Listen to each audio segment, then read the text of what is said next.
Today we're going to be sharing how you can make 3 different mini trees. So I bought foam cones off of Amazon, and then I just took the side of scissors for the first one and I just scraped along the side to create an indent. And then I used a dark paint to paint each of the lines.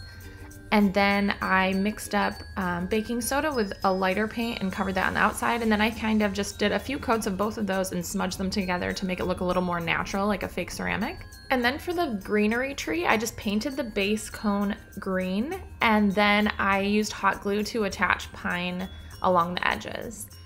Then I took a round piece of wood, drilled a hole, and added a piece of dowel, and then glued it all together. Then with the fuzzy tree, I took cotton piping and cut off the casing and peeled it back, and then separated the 3 strands and just made them a little bit fuzzier with my fingers, and then I glued them to the cone, just starting from the top with hot glue, and I created the same base as I did with the greenery tree.